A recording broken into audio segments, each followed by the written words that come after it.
O'Reilly. Check engine light on? Take the guesswork out of your check engine light with O'Reilly Veriscan. It's free and provides a report with solutions based on over 650 million vehicle scans verified by ASE certified master technicians. And if you need help, we can recommend a shop for you. Ask for O'Reilly Veriscan today. O'Reilly Auto Parts.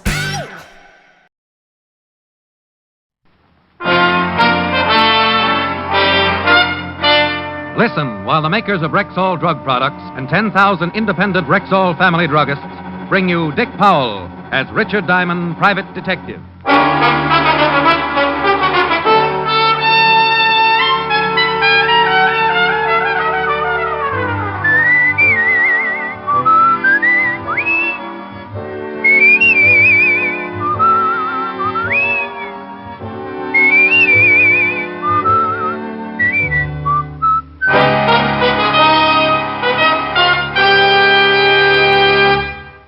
Good evening. This is your Rexall family druggist, welcoming you for the 10,000 independent druggists who have made the word Rexall part of our own store names. We've done that because we believe in the 2,000 or more drug products made by the Rexall Drug Company and confidently recommend them to our customers. A good example is Plenamins, Rexall's famous multivitamin capsules.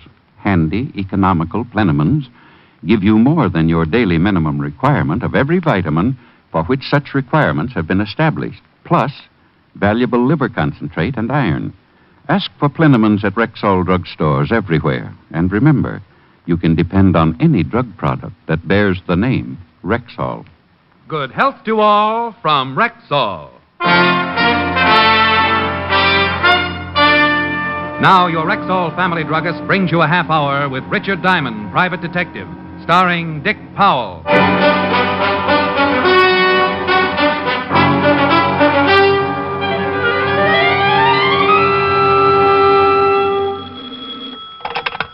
Diamond Detective Agency. Guard against throat scratch.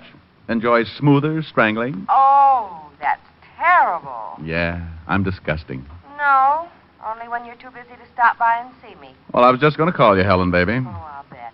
Cross my heart. Hope to lose my skate key. You mean New York's gift to the detective world was really thinking about rural me? Rural you is a mighty interesting subject for rural me to think about. Well, why don't you stop being so spiritual and give your thoughts the benefit of some action?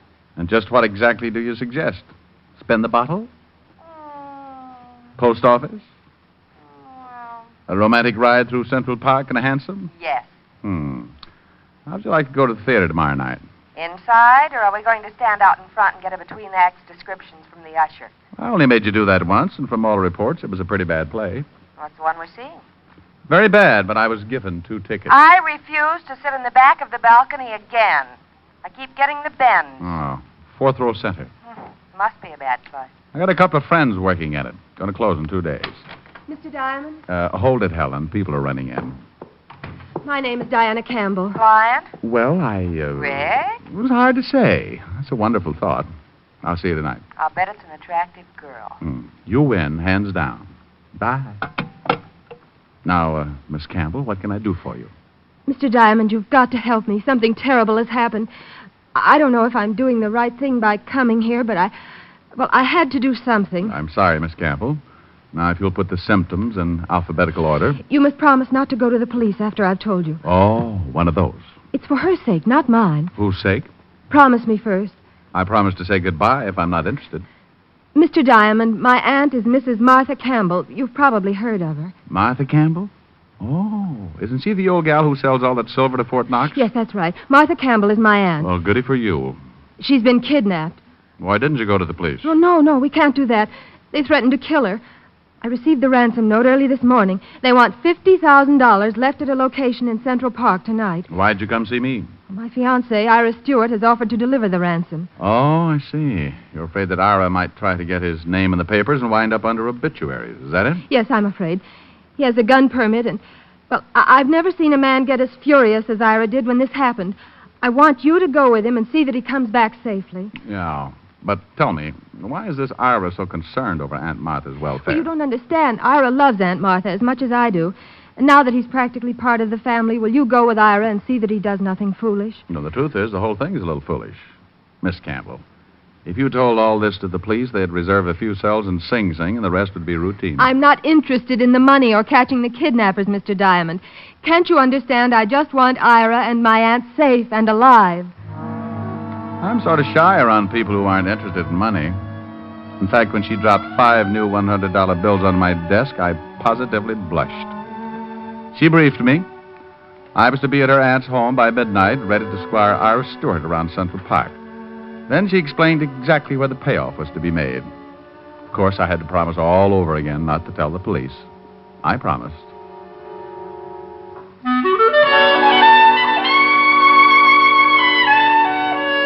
Diana Campbell left, but her perfume lingered on. I could have sat around and let that odor drive me to a cheap neurosis, but there were things to do.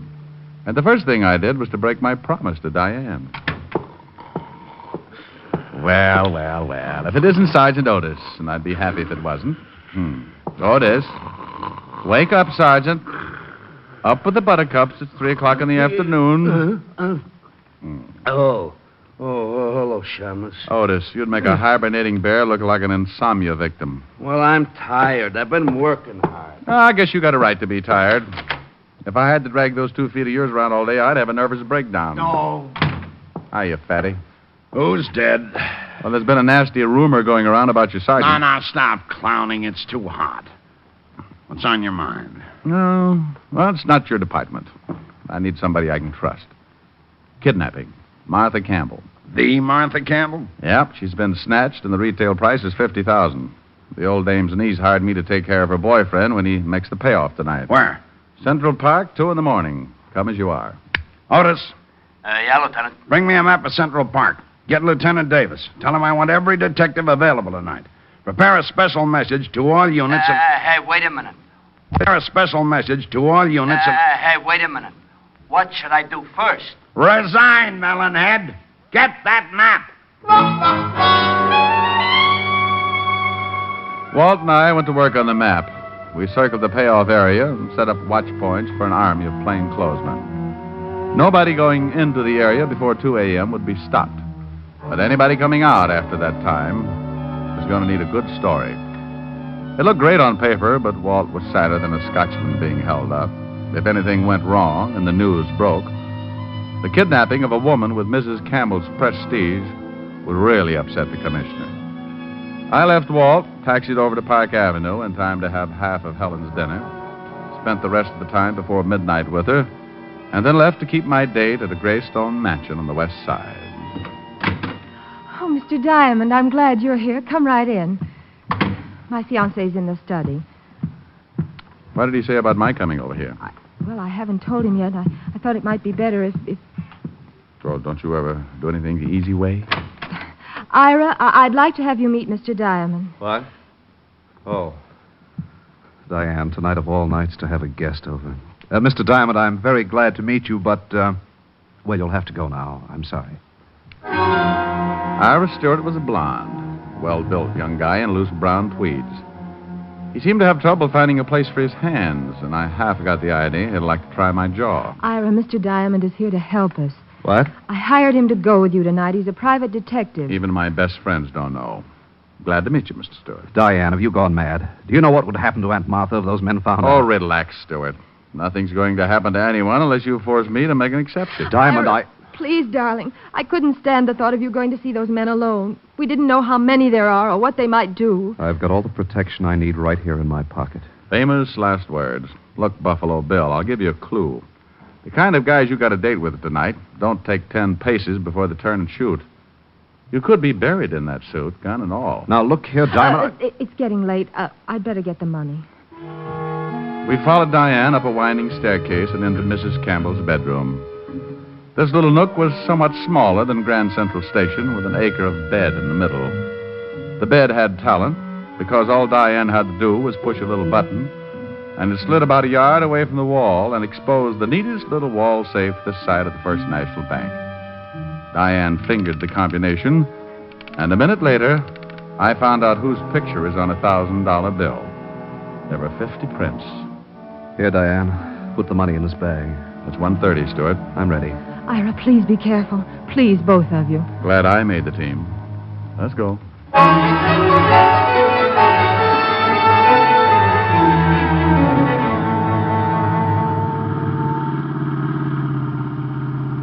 Central Park by moonlight. Bad night to be stag. Well, we're almost there. I'll have to park here. Must be among that clump of trees up ahead. Now, keep close, Stuart. And don't get any ideas about shooting anybody. It might turn out to be me, and I'd squeal on you. We both went into a crouch and edged forward. There was a small clearing between the trees, which the moon had turned into a silver pancake. I might have enjoyed it, except that Stuart was as nervous as an old maid looking at a calendar. Did you hear anything? Oh, sounds like a revolution in the insect world. You stay here. I'll go through this hedge and have a look. Maybe I'd better come with you. No. You stay here. Diamond!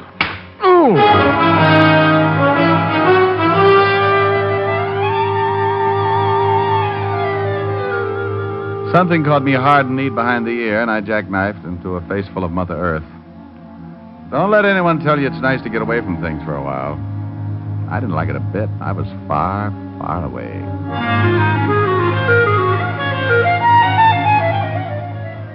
I don't know how long my beauty nap lasted, but the first thing I felt was an elevator starting around my heels and roaring up. When it burst through the top of my head, I awoke. For the next few minutes, I felt like my head was a ball and the rest of me was a drunken seal trying to keep it balanced. Then I saw Stuart, stretched out the way I had been. The copycat. He was bleeding from what was going to be a nasty scar on his forehead. A hunk of pipe was lying nearby. I went to work on him. All right, Stuart. Rise and shine. Oh, come on. You're just not used to it. I make it a point to have my head cracked at least once a week. What happened? Last one out talks first. That's you. Yeah. Now I remember. There were two of them. One started for you, and I yelled. Check. Then I heard one of them say, "Get him, Bob." And then you were shaking me. Diamond. The bag. The money's gone. So it was. It was time to give Walt part of my headache. Stuart and I stumbled back to the car. There was someone in the front seat. I pulled the door open and found myself face to face with the kidnapped Mrs. Martha Campbell. She was dead.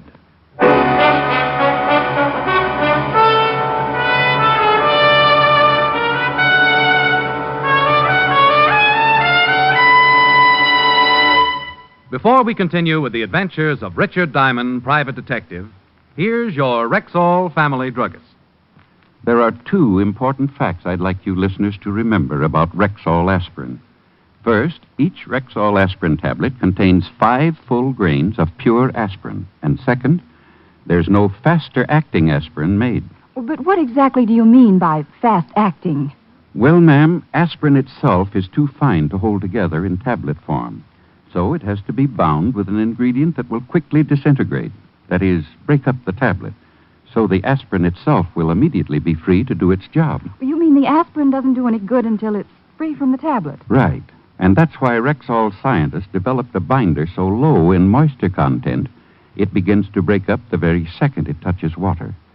Now that means that when swallowed with water, the aspirin in a Rexall tablet is free to go to work for you, even before it reaches your stomach. Well, that's fast enough for me. And it's fast enough for 10,000 family druggists. Quality like that is what we're talking about when we tell you you can depend on any drug product that bears the name Rexall. And now back to tonight's adventure with Richard Diamond, private detective, starring Dick Powell.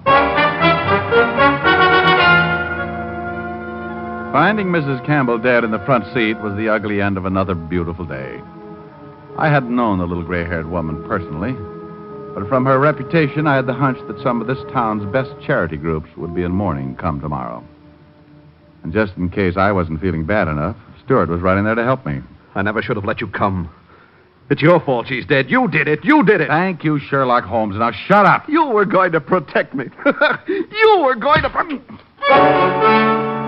I slapped 5 fingers of artificial sunburn into his face and shut him up. Then I checked Mrs. Campbell's corpse. She'd been murdered at least 24 hours before. I lifted her featherweight body and stretched her out in the back seat. Ira was still rubbing his cheek when I pushed him into the car.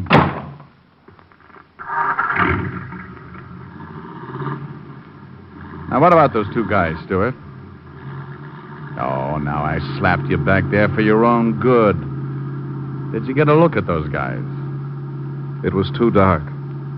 One was big and heavy, the other was thin. Could you identify them if you saw them again? Yes, I think so.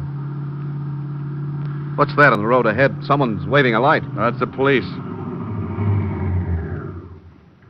Just step from that car quietly, you. Otis, it's me, Diamond. Rick, that's you? No sign of any kidnappers yet. Not kidnappers, Walt. Murderers. Huh? Exhibit A is on the back seat. Come on, Otis. Open the door.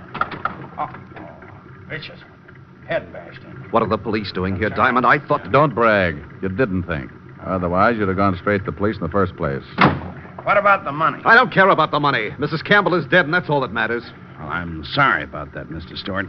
Look, it might be a good idea for you to be with your fiancée, Miss Campbell, before she hears the news on the radio. We'll take care of things here. Oh. Yes, of course, Diane. Yeah, I'm sorry, Lieutenant, about my behavior. You understand. And Mr. Diamond, Oh, forget it. I've got a head that knows just how you feel. Once Stewart was gone, I gave Walt the lowdown, and we settled down to work. We gave the 2 killers an hour to try a break, and then Walt passed a signal along to his men, and the ring began to close in. We beat the bushes, turned lights on the trees, and kicked over rocks, even the small ones. But by the time we reached the payoff spot, we'd found nothing out but each other. Now, that's impossible. Are you men sure you didn't miss anything? Double-checked all down the line, Lieutenant. They couldn't have gotten through. Take it easy, Walt. Time now for cool heads and dull little dragnets. Otis, I want you to start picking up mugs wholesale. Right, Lieutenant. Anybody who even thinks twice before he answers, bring him in. I want this town covered from the Harlem River to the Battery. Now do it. Otis waddled away, and I drove back to police headquarters with Walt. Soon, Manhattan Island was tucked under a blanket of blue as the biggest police force in the world went to work. The next day, I took a stroll through Central Park for another look at the spot where Stewart and I had been slugged. I found one possible witness, but he wouldn't talk. Probably because he didn't know how. He happened to be an English sparrow. Late in the afternoon, I dropped back to see Walt. He was in his shirt sleeves, hunched over a desk piled high with notes, reports, and cigarette butts. Neither of us had gotten any sleep the night before, but he was advertising it. Oh, Rick, I could kick myself. I ought to turn in my badge. We should have had those guys. Nothing in the lineup? No, I've been looking at drunks, ex-cons, and 2-bit hoodlums all day, and they're all clean. If someone tried to sell me an invisible man routine, I'd be willing to listen. Walt, if you keep banging your head against a stone wall, your eyes are going to register tilt. You need a breather on this case. Look, I got 2 tickets for a play tonight. What about it? Are you kidding? I've got work to do. Oh, but Walt, the play is a musical murder mystery. The cop on stage is bound to have more troubles than you. Yeah, I bet. Well, maybe you're right. Sure, I'll go. Thanks, Rick. I'm glad Walt didn't ask any more questions because my supply of answers was down to one sorry shrug. However, this last maneuver didn't go over too well on Park Avenue when I dropped in to tell Helen she was being stood up. Rick Diamond, this time you've gone too far. Now, would it help any if I said it was business? No. Well, I suppose there's nothing I can do. I spent all day buying a new dress and getting my hair done, and then you walk in at the last minute and tell me you... Helen, baby. Now, you stay away from me, Rick. Rick, let go of me. No, in a minute. Rick. You dog.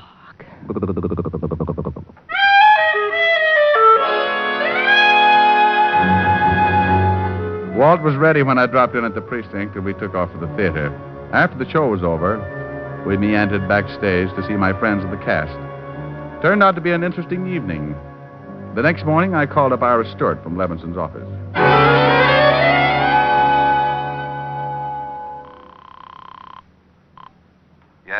Hello, Stewart. This is Diamond. I'm calling from the 5th Precinct Police Headquarters. Anything turn up? Well, it looks that way, yes. The police picked up 2 guys who may have killed Martha Campbell. Can you get on here right away? Certainly. I'll leave right now. Well, then run. Do not walk.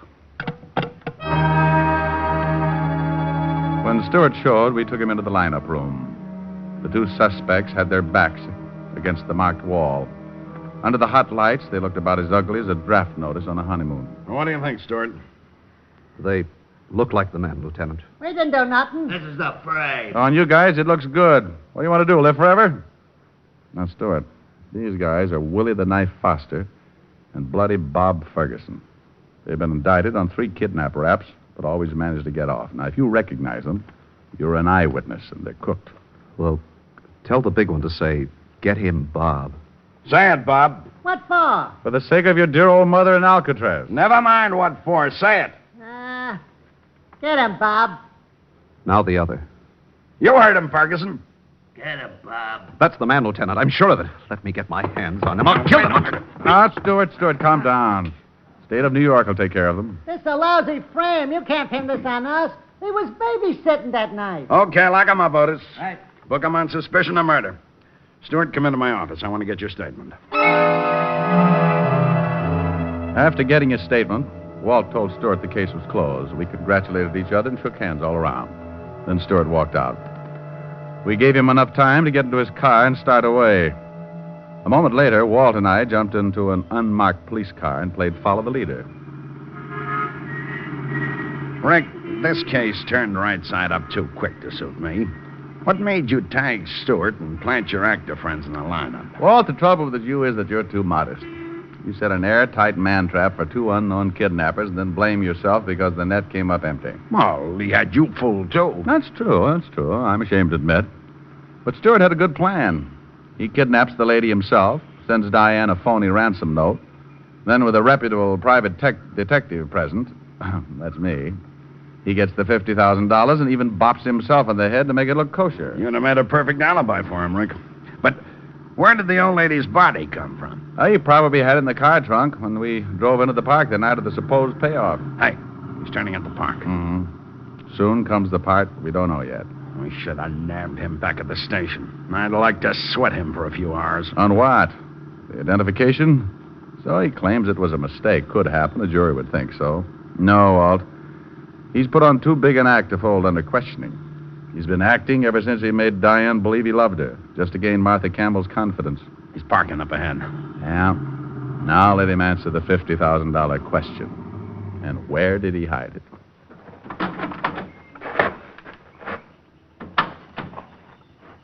He's heading toward that same grove of trees. We took off at a fast trot until we reached a hedge not too far from where we expected to find Stewart. We saw him all right. He was standing around right under the same tree he'd led me to a couple of nights back. A family of picnickers were close by, so he was acting like a guy out for some air. We ducked behind the hedge to watch, though I had to hold Walt back a few times. Finally, Stewart tipped his hand. He reached up past the nest of my sparrow friend into a hollow of the tree. It wasn't eggs he was after. The stuff he pulled out had that fascinating color known as currency green. That's enough for me, Rick. Okay, Stewart. Duck, Walt. Are you hurt, Walt? Yeah. One of his shots creased my shin. Hurts like blazes, though. Let's get that guy. He's running for the zoo. I'll get him, Walt. Put a tourniquet around your neck and sit tight. Oh, watch out for the crowd, Rick.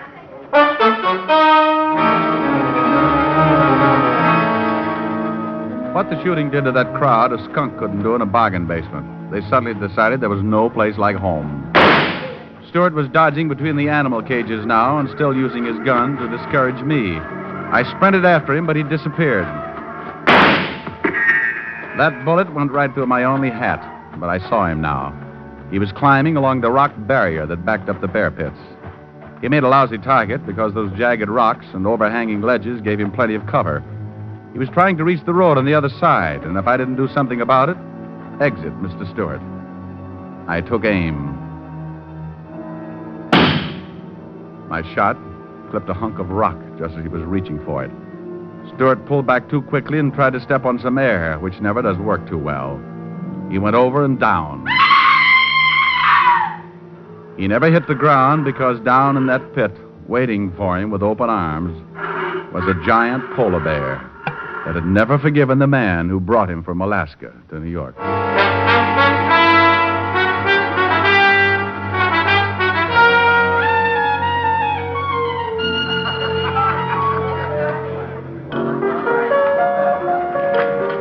I'm glad you and Helen could make it to the cast party. Thanks, Bob.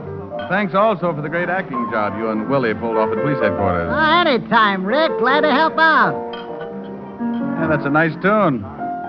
Is that a song for the show? Nah, just fooling around. After a show flops, there's nothing like a little get-together to bolster one's spirits. Well, I certainly like the taste of your bolster. Thanks, I'll mix myself another later. Rick, what are you doing by the piano as if I didn't know? You don't want to look bad in front of all this talent, do you? Oh, honey, not a chance. Just happens that Bob's playing around in my key. Well, let's do it. Let's do it then. Count every star in a midnight sky. Count every rose, every firefly. For that's how many times I miss you. Heaven knows I miss you. Count every leaf on a willow tree. Count every wave on a stormy sea. Count every scar, and darling, when you do, you know the times I have cried for you.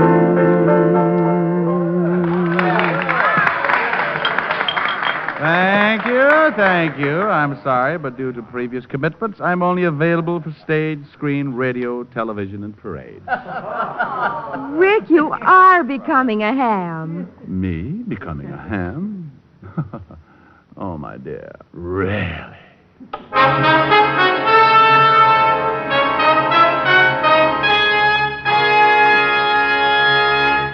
Again, here's your Rexall family druggist. If you suffer from acid indigestion, remember that Bismarex often neutralizes excess acidity in less than 1 minute. But more than that, Bismarex gives relief that's continuous and prolonged. Its scientifically balanced ingredients work in sequence, easing gastric distress and leaving a soothing, protective covering on irritated stomach membranes. Ask your Rexall druggist for Bismarex.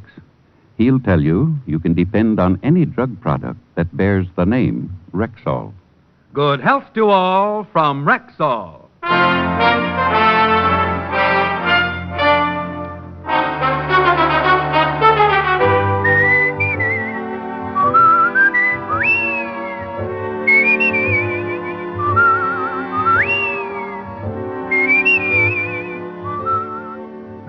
Richard Diamond, Private Detective, stars Dick Powell in the title role and is written by Joe Morheim and Hal Bloom, with music composed and conducted by Frank Worth.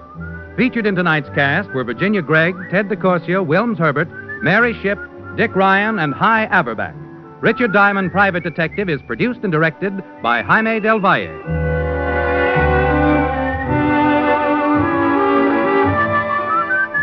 This is Bill Foreman inviting you to be with us next Wednesday at this time when we will again bring you Dick Powell as Richard Diamond, Private Detective. Incidentally, Dick's turned writer this week. Pick up a copy of the August issue of Radio Mirror from your dealer tomorrow. Read The Adoption Racket by Dick Powell.